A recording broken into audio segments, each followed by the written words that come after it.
जुन्नीला अच्छा उसके बाद हम स्टार्ट हाँ हम इस जगह पे खड़े हैं हम यहाँ के टुकड़े को साबित ये जो हम बात करें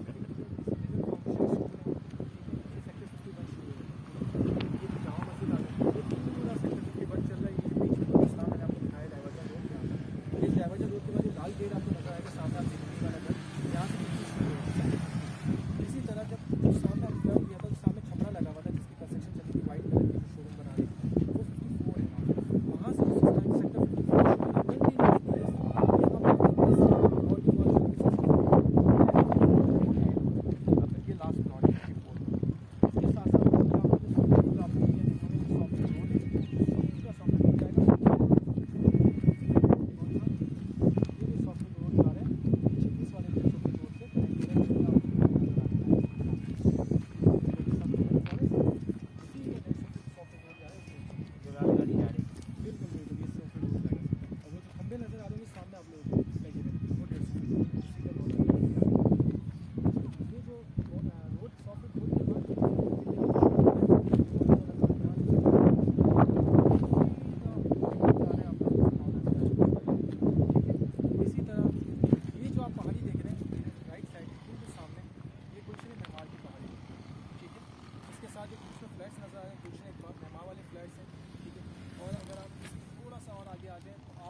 कर लेंगे, वो छोड़ दो, अभी सिर्फ लोकेशन देखो। हाँ अभी आप सिर्फ लोकेशन देखो, चीज़ों को समझो।